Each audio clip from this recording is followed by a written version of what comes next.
Hola a todos y bienvenidos a Relatos que Perduran.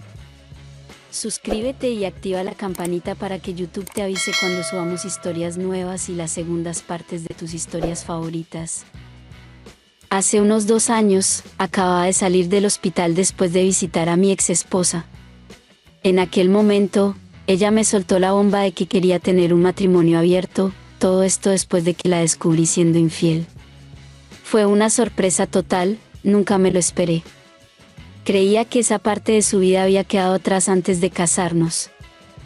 8 años antes de empezar nuestra relación, ella me había confesado su pasado de alcoholismo y promiscuidad.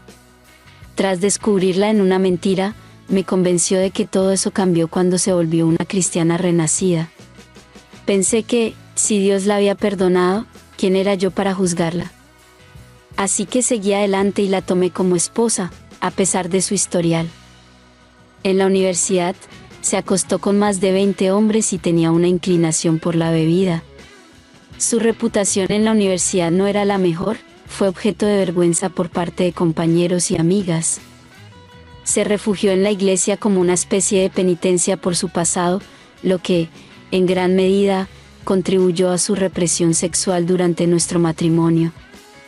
Pero antes de profundizar más en mi relato, permítanme darles algo de contexto sobre mí y mi esposa para que comprendan completamente mi historia. ¿Por qué comparto esto? Porque pensé que mi experiencia era tan extraordinaria que alguien podría sacarle provecho.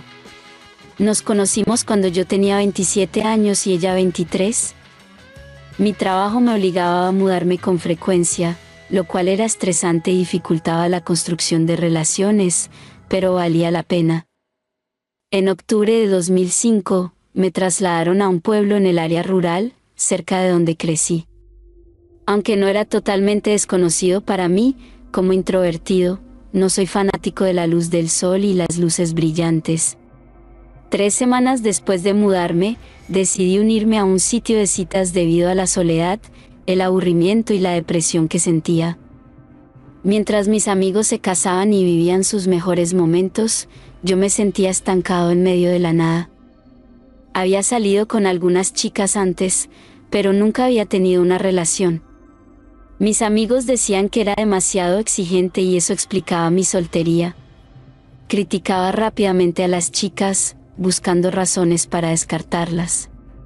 En realidad, tenía miedo de ser juzgado y rechazado.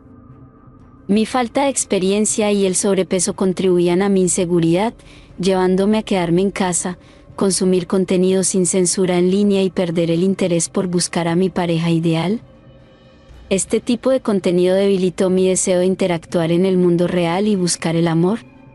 Además, aumentó mi conciencia sobre mi apariencia física, minando aún más mi autoconfianza. Aunque tenía la suerte de tener un buen trabajo después de graduarme, que implicaba viajar con frecuencia, me encontraba atrapado en la rutina de trabajar, jugar videojuegos y ver contenido explícito en línea. Un domingo, decidí hacer una visita a una iglesia pentecostal que quedaba a unas cuadras de mi apartamento. Parecían ser un grupo amigable y fue una experiencia agradable relacionarme con gente distinta a mis compañeros de trabajo. Había alrededor de 300 personas en la congregación, la mayoría eran mayores y parejas casadas, excepto por una joven que destacaba en la multitud. Estaba sentada a 3 filas de distancia, y honestamente, era la mujer más hermosa que había visto en persona. Su sonrisa era cautivadora, pero pensé que estaba fuera de mi alcance y no tendría oportunidad alguna durante el saludo. Mi corazón dio un vuelco cuando se acercó a estrecharme la mano desde su asiento, a 2 filas de distancia. En ese momento, una pequeña parte de mí creyó que lo hizo porque le agradaba, pero pronto comprendí que todos estaban deseando darme la bienvenida solo por ser nuevo. Estaba siendo reconocido para animarme a regresar más seguido, y funcionó, principalmente porque quería otra oportunidad para estrecharle la mano. Después de unos 5 domingos, logré entablar una conversación con ella, además de los saludos habituales de «Dios te bendiga». Durante esos momentos, descubrí que la pareja mayor que siempre estaba a su lado eran sus abuelos. Me preguntó por qué solo asistía los domingos y no participaba en las clases de la Biblia entre semana. Le dije que mi trabajo me lo impedía, aunque en realidad tenía tiempo después del trabajo. Solo estaba tratando de dar la impresión de que siempre estaba ocupado. Saltamos unos meses adelante y nos convertimos en amigos. La invité a un juego local de béisbol. Al principio, dijo que no buscaba una relación, pero accedió a salir conmigo. Recuerdo esperarla pensando que me había plantado, pero afortunadamente, apareció en el último minuto, explicando que estaba ocupada y por eso llegó tarde. No le pregunté, simplemente me alegré de que hubiera venido. En resumen, comenzamos a salir, al menos eso creía, pero nunca reuní el valor para preguntarle sobre nuestro estatus.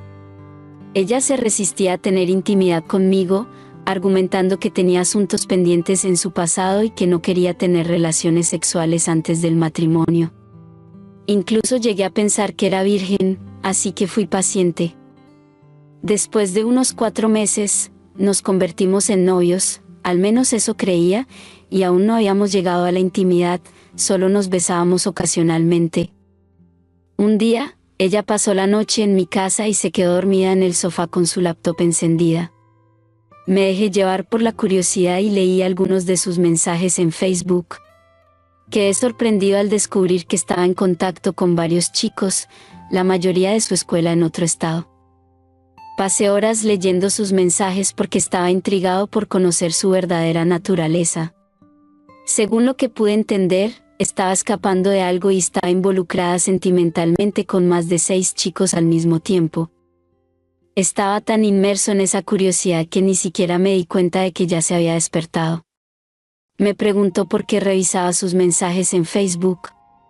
Le dije que había mentido acerca de quién era realmente y que parecía estar en una relación con varios hombres. Ella negó estar en una relación con varios hombres y afirmó que eso ya era cosa del pasado. Al preguntarle por qué actuaba como si fuera virgen cuando había sido íntima con tantos hombres, me dijo que no tenía derecho a juzgarla y que ni siquiera estábamos oficialmente en una relación. Le respondí que si no estábamos en una relación, porque estaba en mi casa actuando como si fuera virgen cuando ya había sido íntima con tantos hombres. Inmediatamente se puso a empacar, preparándose para marcharse. Quería detenerla porque ya estaba enamorado, pero me sentía herido y rechazado.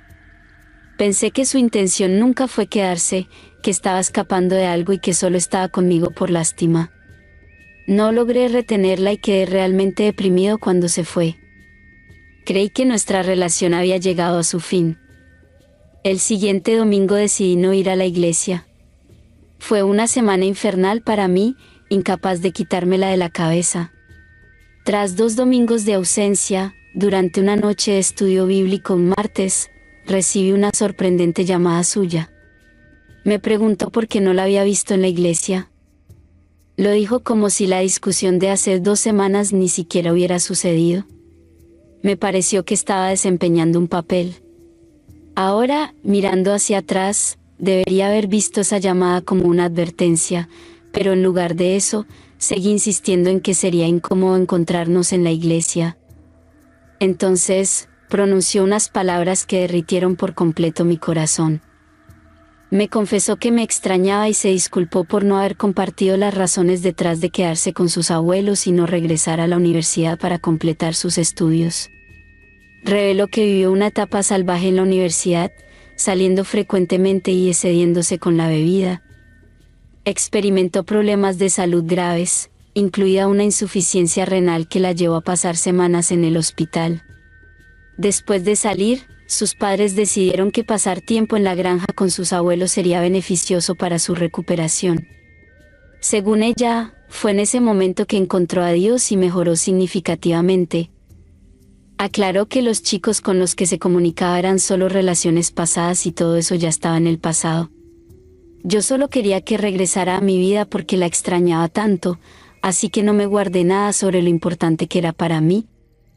Ella expresó su deseo de visitarme al día siguiente para preparar la cena, y esa noche marcó el inicio de nuestra intimidad.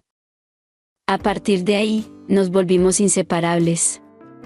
Le propuse matrimonio 3 semanas después de reconciliarnos y nos casamos 2 meses más tarde.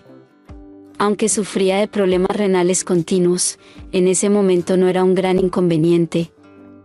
Después del nacimiento de nuestra primera hija, su salud comenzó a deteriorarse, y necesitaba diálisis al menos una vez a la semana.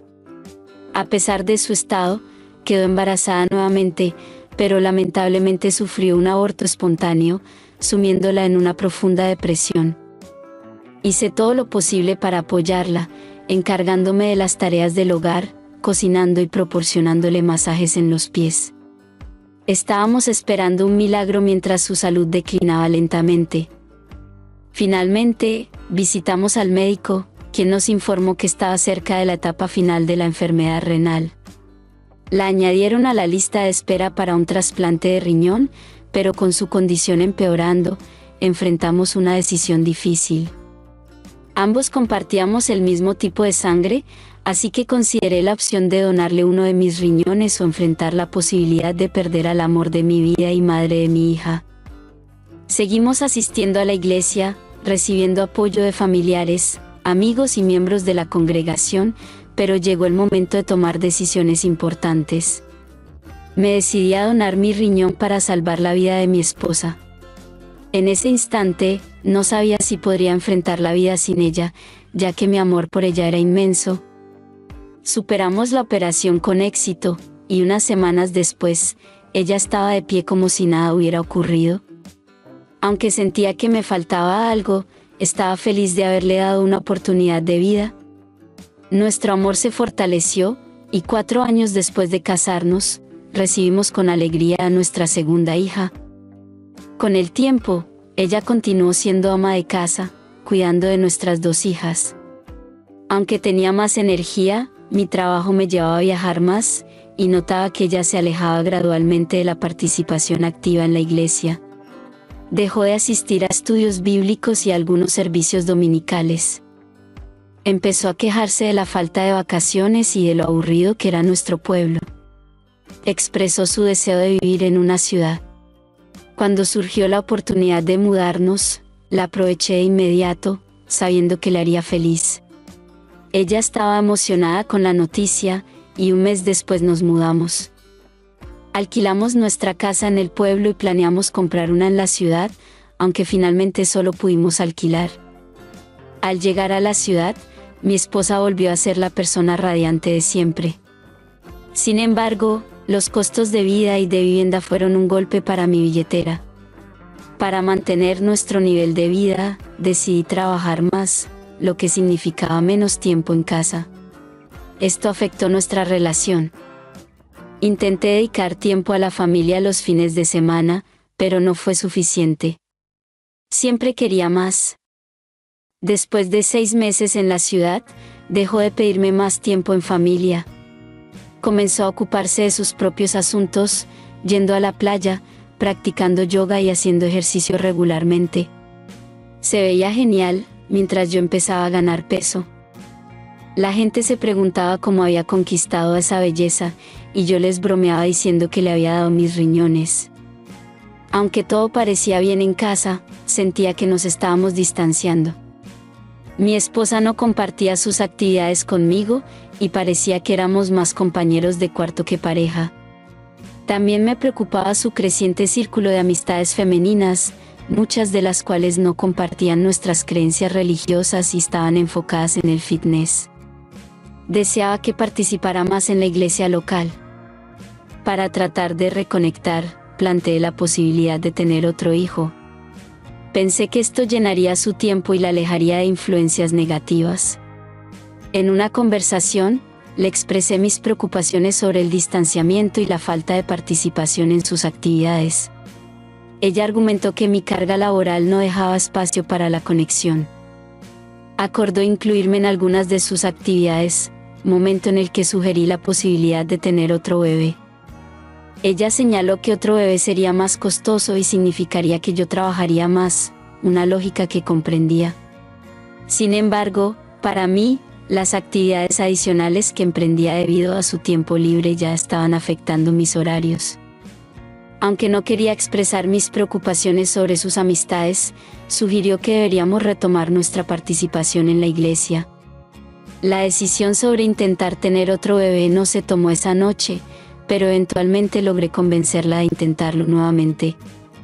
Durante los meses siguientes, intentamos concebir, y ella dejó de tomar anticonceptivos para aumentar las posibilidades. También nos involucramos en una iglesia pentecostal local, lo que mejoró nuestra relación y nos hizo amigos nuevos. Después de 3 meses sin éxito, decidimos consultar al médico. Realizó pruebas y todo parecía estar bien. La sugerencia del médico fue incrementar la frecuencia, por lo que comenzamos a intentarlo casi a diario. En un picnic familiar, mientras recogía el contenido disperso del bolso de mi esposa, encontré su pastilla anticonceptiva. Aunque reconocí el envase, no le di importancia en ese momento. Sin embargo, la reacción nerviosa de mi esposa me hizo sospechar. Al revisar más de cerca, noté que la pastilla se había recargado recientemente en una farmacia diferente. Descubrí más tarde que había cambiado la farmacia para ocultar que ya no utilizaba mi seguro médico. Confundido, le pregunté por qué estaba tomando anticonceptivos si estábamos tratando de concebir. Intentó mentir, pero pronto admitió la verdad. La confusión me invadió al descubrir que me había estado mintiendo durante meses. Discutimos en público, pero al regresar a casa, la confrontación continuó. Afirmaba que no quería más hijos y que la presionaba, evitando decepcionarme. Me sentía engañado y traicionado, mientras ella esgrimía miedos de abortos espontáneos y depresión posparto como excusas. Argumenté que eran solo excusas. La discusión se prolongó toda la noche, y finalmente le dije que no compartiríamos la misma habitación. Durmió en el sofá, mientras yo, agotado mentalmente, tomé pastillas para dormir. A la mañana siguiente, sin decir una palabra, pasé junto a ella y me dirigí a la cocina para preparar mi desayuno. Estaba desayunando cuando mi esposa entró en la cocina con la propuesta de hablar. Respondí con un «claro, estoy todo oídos». Fue entonces cuando lanzó la idea de tener un matrimonio abierto, y tuve que pedirle que repitiera sus palabras porque me parecía inaudito. Ni siquiera sabía qué significaba eso. Al indagar sobre lo que implicaba, explicó que sería permitido estar con otras personas con límites establecidos para evitar problemas. Aún estaba procesando la mentira sobre el control de natalidad, y esto era algo que nunca hubiera esperado de ella. Intentó justificarlo mencionando que muchos de sus amigos lo estaban practicando. Le dejé claro que eso no era algo a lo que me uniría. Como cristiano renacido, ese estilo de vida no encajaba con mis valores. Se enojó y se alejó mientras yo continuaba desayunando. Consideré que tal vez su sugerencia era un intento de distraerme de las consecuencias de sus mentiras sobre querer tener un hijo y luego tomar anticonceptivos a mis espaldas. Mirando hacia atrás, funcionó en parte, ya que en ese momento pensé que tal vez era solo un juego mental, algo increíble de sugerir. Resultó que esto era parte de sus tácticas manipuladoras que continuaría utilizando. Después de desayunar, quería llamar al trabajo para justificar por qué iba a faltar hoy, les contaría que las cosas no iban bien en casa. Sin embargo, tenía una presentación importante con mi equipo, por lo que tuve que cumplir con mi responsabilidad laboral.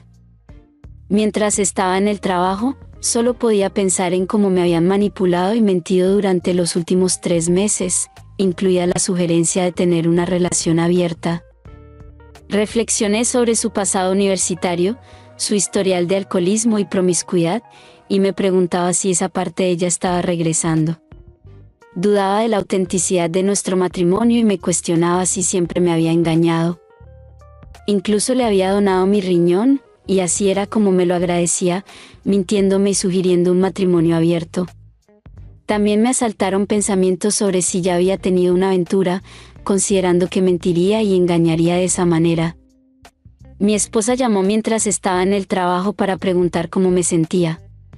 Le dije que aún estaba procesando todo. Se disculpó por no ser honesta sobre los anticonceptivos y explicó que la sugerencia del matrimonio abierto era una manera de agregar emoción a nuestro matrimonio, pensando que eso era lo que yo deseaba al querer tener un bebé. Le pregunté si realmente quería tener relaciones físicas con otras personas, a lo que aseguró que nunca lo haría sin mi consentimiento. Se disculpó nuevamente y afirmó que nunca sucedería si yo no lo deseaba. Después de la llamada, no pude evitar pensar que tal vez ya había tenido una aventura. Cuando llegué a casa ese día, tenía un plan de lo que necesitaba hacer. Nos sentamos y tuvimos una charla seria sobre nuestra relación. Ella entendió mi postura sobre la relación abierta y se disculpó por mentirme sobre querer tener hijos. Decidimos ir a terapia para profundizar en los problemas de nuestra relación. Cuando se retiró a dormir esa noche, tomé su teléfono y me dirigí al baño para investigar, como lo hice hace más de 6 años espiando en sus mensajes de Facebook. Siempre confié en ella y nunca pensé en revisar de nuevo hasta ahora. ¿Y qué descubrí? Me quedé horrorizado al descubrir que había tenido un amorío de 3 meses con un culturista que conoció en el gimnasio, mientras todo ese tiempo me decía que iba a ver a sus amigas. Vi un mensaje de ellos hablando sobre su primer beso. Según lo que leí, se conocieron en septiembre de 2013, aproximadamente 4 meses después de mudarnos a la ciudad. Fue alrededor de ese momento cuando empezó a hacer ejercicio casi 2 veces al día. El primer beso ocurrió en una fiesta en octubre de 2013, a la que asistió mientras yo cuidaba a nuestras hijas. A menudo hacía eso para darle un respiro de sus responsabilidades como ama de casa. Me contaba que necesitaba pasar tiempo con sus amigas y que nuestras hijas necesitaban más tiempo con su papá. Me decía que salía con amigos mientras ella iba a un concierto con él. Nunca fuimos juntos a un concierto. Tuvieron una noche juntos en un hotel cercano el 14 de octubre, y también un encuentro sin protección en mi casa cuando yo estaba fuera por trabajo. La aventura continuó con encuentros en su casa, incluso en su automóvil en un garaje. Realizaban actos íntimos en su automóvil, principalmente, pero a veces exploraban otras prácticas. Se encontraron al menos 9 veces entre el 14 de octubre y el 30 de noviembre en su automóvil y en su casa. También tuvieron una segunda aventura nocturna en el mismo hotel el 24 de noviembre, cuando me dijo que iba al norte de la ciudad a visitar a su hermana. Mis hijas también estaban con ellos, así que supongo que estaban presentes en la habitación del hotel durante sus momentos íntimos. En sus mensajes de texto, planeaban ir más allá de los límites, explorando prácticas más íntimas y juegos de roles, como el culturista interpretando a un policía con esposas, entre otras cosas. También compartían una conexión emocional y amistosa, y hacían ejercicio juntos al menos 5 veces a la semana, algo que ni siquiera sabía. Todo esto sucedía mientras yo estaba en casa, a veces incluso cuando estaba a su lado viendo televisión. A las 4 de la madrugada, la desperté con evidencia de los mensajes del teléfono. Admitió haber tenido relaciones sexuales con el culturista, pero inicialmente afirmó que solo fue una vez. Le mostré pruebas después de su encuentro en un hotel, y cambió su versión diciendo que ocurrió 2 veces. Su relato inicial implicaba que se encontraban en su automóvil en un estacionamiento a plena luz del día para ser íntima con él usando protección. La interrogué toda la noche y todo el día, sin poder entender su historia. Ella me compartió detalles rápidamente durante horas, toda la noche, mientras seguía desentrañando su relato y obtenía nuevos detalles. No proporcionaba fechas y horas exactas, y yo seguía cerrando el cerco según sus mensajes de texto durante el tiempo que me dijo que iba a ver a sus amigas. Finalmente, se derrumbó y pensó que el matrimonio terminaría una vez que descubriera que había tenido relaciones sexuales en el motel con el hombre durante casi 4 horas, mientras yo y mis hijos la esperábamos en un parque. Honestamente, al principio me alivió que la historia sobre tener relaciones en plena luz del día, a unos cientos de metros de nuestra casa, en medio de un estacionamiento lleno de gente, fuera falsa. En la mañana ella salió de casa tras una intensa discusión, dirigiéndose al gimnasio para encontrarse con el culturista. La idea de mirarla me enfurecía más a medida que lo hacía. Me dejó solo con nuestras hijas. Aunque intentó llevárselas, no lo permití. Lo más doloroso fue que volvió a ver al culturista, lo que confirmó que sus disculpas no eran genuinas. Ignoré sus llamadas y apagué mi teléfono. Al día siguiente, al encenderlo debido a nuestras hijas, recibí una llamada suya acusándome de secuestrar a los niños, y estaba claro que alguien le sugería qué decir. Le respondí que aún tenía las llaves del apartamento, y no cambié las cerraduras.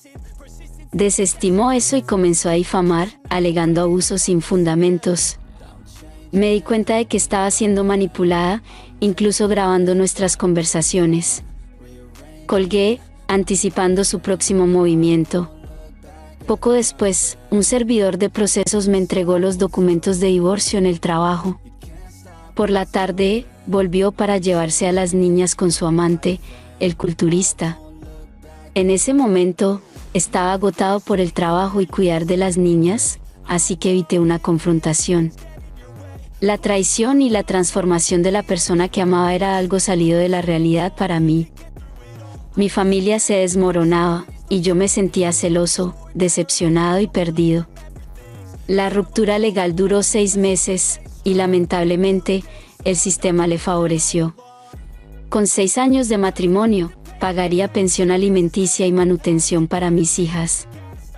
Fue una carga financiera significativa, pero afortunadamente, no teníamos grandes activos en la ciudad, salvo la propiedad en el pueblo, que vendimos para dividir las ganancias. Durante el proceso, caí en una profunda depresión, agotado financieramente y enfrentando dificultades con el tiempo de visita. Lloré después del trabajo durante semanas y, eventualmente, renuncié a ver a mis hijas por completo, aceptando el pago de la pensión alimenticia. Fue mi punto más bajo, pero encontré apoyo en la iglesia, donde mi pastor me alentó a confiar en Dios. Aunque gané peso por el estrés, me sumergí en el trabajo y la fe. Unos 4 meses después de finalizar el divorcio, noté una mejoría en mi situación. Durante ese tiempo, solo tuve la oportunidad de ver a mis hijas en 4 ocasiones, y mi exesposa, junto con su novio culturista, se encargaron de complicarme cada uno de esos encuentros. Pasaron 3 meses después del divorcio en los cuales decidí no ejercer mis derechos de visita, ante la constante hostilidad que enfrentaba en cada encuentro. De manera sorprendente, mi exesposa me llamó para preguntar por qué no las visitaba, algo inusual considerando su comportamiento anterior. Aunque previamente me hacía difícil cada encuentro, ahora mostraba interés en mi ausencia. Había momentos en los que ella no cumplía con los acuerdos de visita y otras veces hacían cosas inapropiadas, como dejarme a las niñas justo antes de mi salida al trabajo, poniendo en riesgo su seguridad. A pesar de recibir insultos y provocaciones, decidí no reaccionar ante su comportamiento infantil, lo cual pareció molestarles. Mi exesposa parecía disfrutar humillándome y provocándome, pero al mantenerme imperturbable, su diversión se disipó. Aunque ella parecía odiar mi presencia, su llamada para verificar mi ausencia me llevó a colgarle el teléfono por primera vez. Intentó devolverme la llamada, pero opté por no responder, ya que me encontraba emocionalmente exhausto de toda la situación. 8 meses después del divorcio, obtuve un trabajo mejor remunerado en otra ciudad, lo cual marcó un cambio positivo en mi vida.